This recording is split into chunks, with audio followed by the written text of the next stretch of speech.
business community and for pro-business policies. Small businesses are the backbone of our economic system. You are sure to be informed by Bill's information. So don't forget, tune in at 9:35 to learn more about small businesses and the challenges faced. It's news to inform from the source. WOCA, your hometown family station. Hey everyone, I would like to encourage you to tune in this Friday morning at 8:50 a.m. when Craig Harrell, Republican candidate for county clerk, will be my guest. It's important to be an informed voter. Your right to choose your representatives is of vital importance, but it comes with the responsibility of being informed. So again, this Friday morning at 8:50 a.m., you'll have the opportunity to hear firsthand what Greg Harrell brings to the table. Feel free to call at 622-9622 with your questions, and thanks for listening. 96.3 FM, 1370 AM, The Source.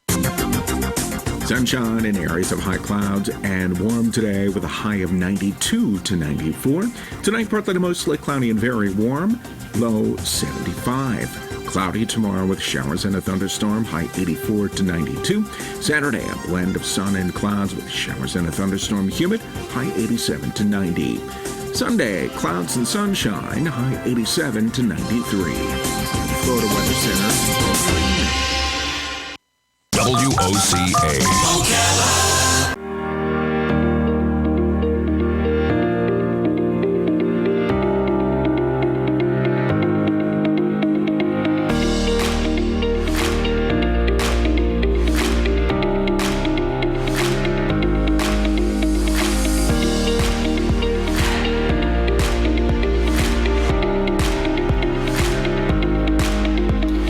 Listening to AM Ocala Live. Good morning, everybody. Happy Thursday. 96.3 FM, 1370 AM. WOCA The Source. Streaming live, YouTube Live, WOCA The Source Radio. As we are now 20 minutes before, or coming up on 20 minutes before the top of the 11 o'clock hour to round out the show, we have County Commission. As we usually have Kathy Bryan in, but today we have County Commissioner Jeff Gold. It was a pleasure to meet you, sir, and welcome. How are you doing? Doing pretty good. As everything we've talked about in the last few weeks, obviously COVID-19 being the foundation of mostly everything, we had some good news come through that was reported yesterday. I think maybe some things have changed, and we'll see what the updated numbers are at noon. But we can actually say in the books, we've got on record that we went an entire 24 hours without a new case of the coronavirus or a death, which is good because that gets the conversation rolling, like we said, about where we would see the Department of Health of Marion County, Mark Lander, talking about where their numbers now go and the new projections that we would expect, and then what kind of happens from there about the new month of May and where we could see things maybe returning to some normalcy. We'll see. That's something to look forward to, I think, at least. We have you in here to talk today a little bit about a different perspective of COVID-19 and how the community is dealing with it. We had last week Sheriff Billy Woods in the studio, and we saw the perspective from law enforcement. And now we've got you in here. We can actually talk a little bit about the perspective from the other first responders, like you said, firefighters and EMTs and all that. So welcome to the show, and we'll talk a little bit about that and roll with it. Well, thank you. And yeah, we're hoping that those numbers stay the same, but, you know, we're also waiting to see what the Easter weekend brought us. Because yeah, absolutely, within those days from when that happened, yep. We had a lot of people who gathered together during that time. We also had some of the assisted living facilities that were checked. And we'll see what those numbers come out because the testing does take a few days. Right. There's a lot of different things that have happened because of this, things that we don't think about on a usual cases. And I've got a background. I worked for the fire department. In fact, I'm going to go ride at the Villages station as soon as I leave here. I still keep up my fire standards and my paramedic. So I'm going to go down there and ride this afternoon. But one of the things that is kind of odd, like, as you discussed with the sheriff, his calls are remaining the same. And I just spoke to him before coming into this today, and he sees a small change, like the residential burglaries are down because everybody's home. Right. Burglars don't like to break into a house while somebody's there. It's not like TV and seeing, the cat burglar come in the middle of the night. They want to stay away. And that's what always got me a little bit. And just a side note here for some comedic relief is whenever you see like the ADT advertisements and stuff, it's like the family's like, did you hear that? And it's like, it's okay, we're protected by such and such. And it's like, well, you're home. There was even lights on downstairs. So we get it a little bit. Now that more people are home, the expectations of that would be that the home burglaries would be down and stuff like that. So like you said, the calls for that have changed. Yeah, and I mean, it's just a different type. And, unfortunately, you see a rise in domestic calls because people are there more and it's stressful time in their life and everything. So like with the fire department here, and a lot of people don't understand or even realize, Marion County Fire Rescue is also the transport. So when you have the rescue coming, those are actually firefighter paramedics on each rescue or each ambulance that's transporting, and it's better for their services that way too, because that's one of the ways that you're able to get people and have more firefighters in the county. But we've seen a reduction in the amount of calls on the emergency services side from that, because you start thinking about you don't have as many people out driving, so you don't have the traffic accidents. We don't have a lot of injuries and trauma incidents, but they're starting to see things a little bit of increase, mostly on commercial structure fires. Oh, wow. Because buildings are sitting, and it's just like a house. If you go and you find a house that hasn't been around for a while and you don't take care of it, it starts to deteriorate. And just in the past week, they've had a couple major structure fires. One was Pro Poly up in the north end of the county, and then a landscape business in Bellevue. Oh, wow. Monday night. Yeah. And these are some pretty serious fires that they've been responding to. Oh, wow. So it's a lot of the dynamics of everything have shifted on this. Marion County does have several trucks that are just set up for the COVID response. Okay. And they have those, and I'll read from my notes here as soon as I can find it here. They have 3 trucks that are dedicated to it. One's in the city of Ocala, one's at Spruce Creek Station down towards the villages, between Bellevue and the villages, and then on top of the world. They have those out there, and they've strategically placed those. And they've actually run, between the 3 trucks, they've run 959 calls that either were related directly to it or the symptoms. People had the symptoms when they call in, because even the way 911 calls are taken now is different, because when they call in, they ask them, do you have these symptoms? The same one as we're getting anytime if you've been out anywhere, people ask you. So, and then that's the expectation to kind of nip that in the bud early, because if you guys do have to respond, then it's whether or not you're going to an area where some people would have that or have those symptoms would lead more caution for you guys to social distance and everything for what you still need to do to take care of business. It's interesting. Everybody, and I say everybody, to the listeners out there, we've had on this show, and part of the show is just to bring different perspective. Going through COVID-19, everybody's going through it. We're all in this together, but it's just amazing to me, just the different sides of it, the different perspectives that I've been dwelling on a little bit, just to see how, it's a lot of what a lot of people don't think about or have looked at in this sector of what people are dealing with. And then we get callers on the air that are talking about what they go through, and then certain other places, like we mentioned, the Humane Society, and then just the talk about how people are doing other things like going to the grocery store and so on and so forth. So this was an interesting perspective to have you on here and talk a little bit about, like you said, with the firefighters and EMTs. And do you look at it as like it's just a way you have to adapt, right? It's just the circumstance of the situation. Is there a thought that if these things have changed a little bit, what does that mean when we go back to normal? Has that been in the forefront? It's like, okay, as we get into May and things may be coming back to normal, what does that mean? How would we have to adapt to that? And I think it's gonna change us forever. Yeah. I mean, I hear that forever from everybody. I mean, Yeah. I think as a society, hopefully we'll be For the better. cleaner. Hopefully for the better. Cleaner. Yeah. And I've traveled around the world, so I've seen, some of the areas that you don't want to eat at. And, Right. and it's just a thing of hand washing and maybe some distancing. And I don't know exactly, we're still out on what the mask will do. But, True.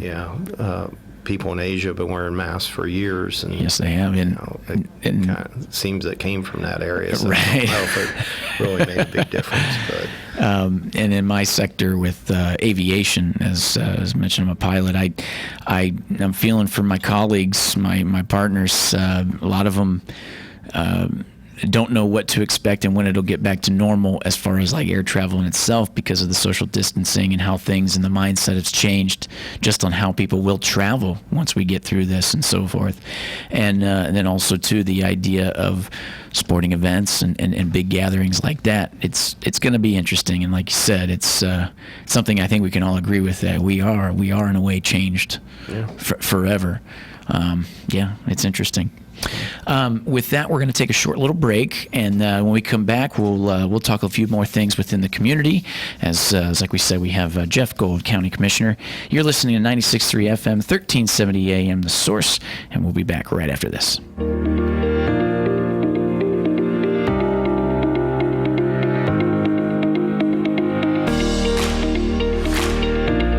Broadcasting from the Paddock Mall Studios, this is WOCA, Ocala, Gainesville, The Villages, 1370 AM, 96.3 FM, The Source.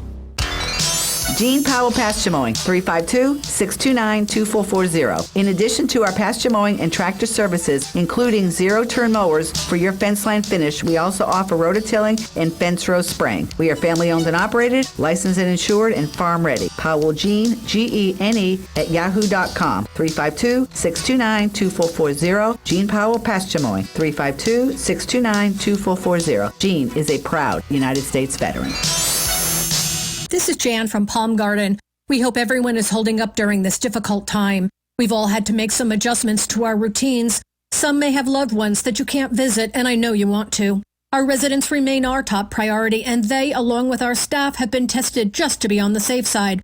We appreciate the job being done by the Department of Health, Florida Emergency Management, and National Guard. We will soon see the light at the end of this tunnel. Thank you for your patience and understanding as we navigate these uncharted waters. We are Palm Garden. Sunshine in areas of high clouds and warm today with a high of 92 to 94. Tonight, partly to mostly cloudy and very warm, low 75. Cloudy tomorrow with showers and a thunderstorm, high 84 to 92. Saturday, a blend of sun and clouds with showers and a thunderstorm, humid, high 87 to 90. Sunday, clouds and sunshine, high 87 to 93. Florida Weather Center. Hi, this is Will. And this is Wendy of Dex Imaging in Gainesville and Ocala. You know, we live and work in this community just like you, and we wanted to personally invite you to call us with any questions or concerns about your copiers or printers. Like, how can I save money on my toner? That stuff's expensive. In most cases, a complimentary workflow analysis has shown we can save your business 20 to 30% on printing cost. Have you been kicking around the idea of going paperless? Are you considering a document management solution? Maybe you just want to ask some questions, but don't want to be bombarded by aggressive salespeople. Give us a call. We'll be happy to answer your questions and show you how you can save money with our award-winning copiers and printers and our amazing service team. Who, in case you didn't know, will be there in 4 hours or less to service your machine, guaranteed, and we have a 97% first-time fix rate. Check us out at deximaging.com or give us a call. In Ocala, dial 352-433-4090. That's 433-4090. Pals Ocala Auto Repair fixes all makes and models. Pals makes sure that your vehicle's engine, mechanical, and electrical components are healthy at all times. Pals team would much rather see you drive to their shop for a full checkup than be towed in for a complex repair. Give Pals a call today to schedule your next service appointment. 352-414-2984. What? A nationwide warranty, 36 months or 36,000 miles, whichever comes first? Pals looks forward to servicing you and servicing your vehicle. 352-414-2984. WOCA.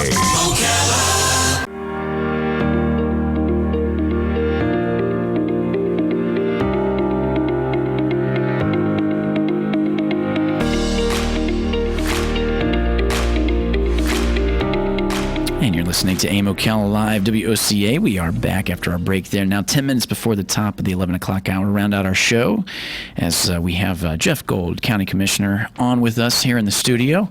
And now as we got just a little bit of time left, partner, I thought we'd, like you said, off air, just mention a little bit in lieu of public safety and what some of the expectations are coming from you, County Commission, and let you roll with that. No, one of the things we were just talking about too is the thing with education too on there, and you never think about the effects that all of this has. There was actually 3 or 4 police academies that were going on when this started, and they were about to finish. The sheriff's office, I think, had 10 new deputies coming out, and they were stressed for manpower because of the school shootings from before, where we put in a lot of new deputies and police officers in schools, so they've had to do some hirings for that. And so they had the police academy got shut down. Yeah. So you had all these people that are coming out. The fire academies have been shut down also. EMT, paramedic schools were shut down. The police academy is actually going to finish on a distant learning as much as they can, but you know, you can't really go out and you do firearms and defensive tactics and driving and all these things on a distant learning. But it's hard to social distance those tactics. Yeah, it is, and that's a little difference too on the law enforcement part. That's seems like it's put a lot of the law enforcement officers at risk a little bit more too, because you know, they don't really have a chance to have that pre-screening though when a suspect doesn't want to cooperate. Of course. When we're talking about the 911 call takers who do an excellent job at everything they do, when they're doing their pre-screening, if they think that there's any type of emergency or any type of they're starting to meet these symptoms, one of the things, the biggest help is for people to come out to meet them if they're able to walk, to come outside, and then you don't have your responders are going into the house themselves. Kind of exposing himself more, just the surroundings of what, you know. Yeah, exactly. It's like, you know, walking into the studios here, you know, Joe's like, stop at the door, you know, you don't, whenever you're in an enclosed area, and you know that, that's, you know, from your, you know, past everything, you know, if you're in a plane or anything like that. And that made me think a lot of things too. Close, the other close side, quarters in there. military, I just saw the military is actually extending their no international travel through June 30th. That's what I heard too. So that's all the way to June 30th. And that's going to be a while. So hopefully we'll start seeing a lot of things better here. But when we have the public safety are going out, and like I said, with our COVID-19 trucks that are responding to calls, this is to minimize what the firefighters are having, you know, get exposed to, because they'll go out, they're more dressed out with the PPE, and it also cuts down on the amount of personal protective equipment or PPE that's needed, because it's just these certain trucks that are going out there. Right. And then even the station life has changed for the firefighters. They're not allowed to have family or visitors. Yeah, I was going to say, what else in the station has changed? Is it become more of a big cleaning regimen, as well as what you guys have to do to distance yourselves while you're even in the station and so forth? That's kind of hard to do, the distance in a station. It's like distance in your house, but it is something, it's a dynamic that, you know, you don't usually think about, because, you know, at home, you know, how do you distance yourself from there? But then these are, you know, 5, 6, maybe 8, 10 people who come from the outside, and they come in every day together.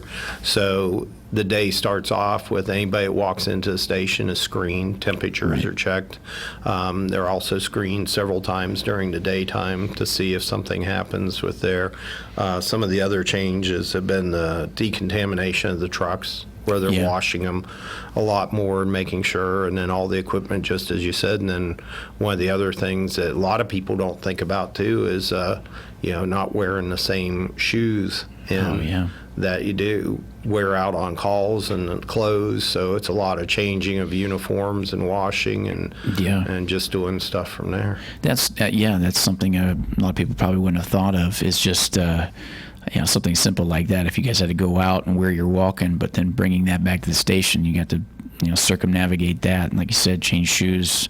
Like you said, do more laundry and wipe down the equipment more and stuff and so forth. And like you said, because you guys usually do, is it 48 hours on? Or They're 24, 48. 24, 48. Yeah, I'm sorry about that. But like you said, if you're screened when you come in, if you're going to be there for 24 hours straight. So yeah, within that time to check on you too, just to make sure that like, hey, 12 hours later, there's no fever or anything or something like that symptom-wise. And,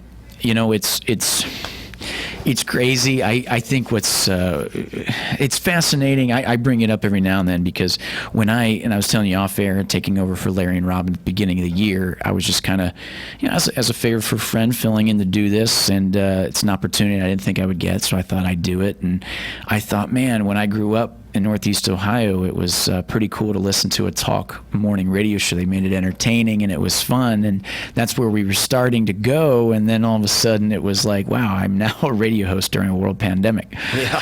And what's fascinating about that is, not for me, but when I talk to so many other people in the positions they are, it's the same thing they say. It's like, I didn't expect to be doing the job that I'm doing and have to adapt in the ways I've had because of this. It's like the last thing you'd ever think of. And yet there's some positions that are like, well, in the farthest back burner, we do have to think about if that were ever to happen. Yeah. And as first responders and everything, I'm sure that was there, that like, hey, this is something that could happen. It's something that we would have to adapt to or adjust to. And I think with the first responders, especially here in our area, we're very prepared for it. We actually stood up an emergency operations center on St. Patrick's Day, the same day that what was the worst thing that happened on St. Patrick's Day? Bars were closed, right? That night at 5, we stood that up, and it was prepared to do it. It's a training that goes on constantly, and a lot of people will think, this training isn't needed, and it comes in now. The incident command system of just everything comes together. It's just the transition wasn't that hard for emergency services. Right. I don't think because it has been planned out, not specifically, but for these type of emergencies to come. Yeah. And same with the military. The military's looked at this for a while. In fact, that's my other, I guess, job of many things that I do. I was a contractor with the military and taught the CBRN for them. Yeah. And was traveling. I came back from Korea in November, and it was just, now I see everything. That's kind of an epicenter there just from China, and they're still going through. They started early,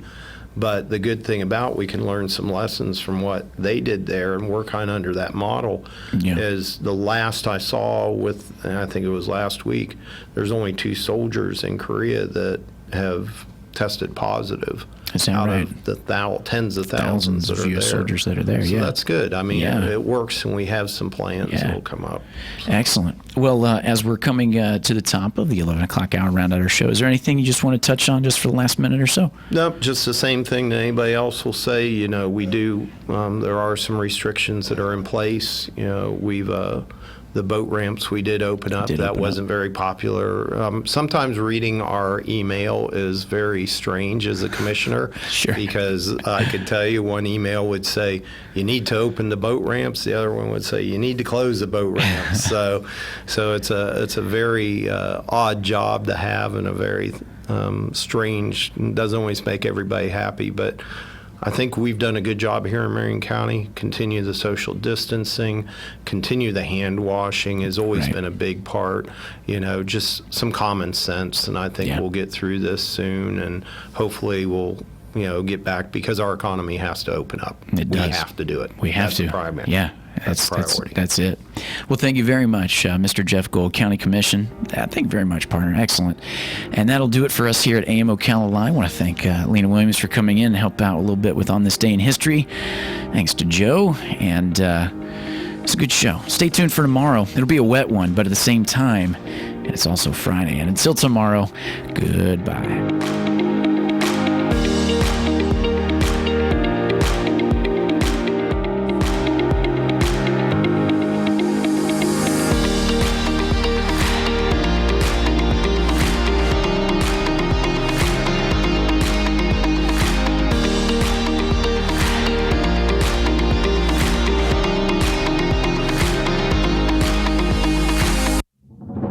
Fellow conservatives, please stay safe during this COVID-19 crisis. I'm Ryan Chamberlain, candidate for Congress. Here's my plan to protect us from future pandemics. First, stop doing business with communist China. Second, let's replenish our emergency medical stockpile and then pay off the national debt to keep our dollar strong. And finally, let's build the wall. I'm Ryan Chamberlain, and I approve this message. Now let's fire Nancy Pelosi and put America first. Paid for by Ryan Chamberlain for Congress, District 3. WOCA. You're changing the world, one life at a time. Once you start taking it, if you stop, you realize how much it was helping you because all those pains and stuff start coming back. I've always felt very tired and I just don't have any energy, and that's all changed. I can't remember the last time I felt as good as I do now. Right now, Balance of Nature is offering free shipping and 35% off on any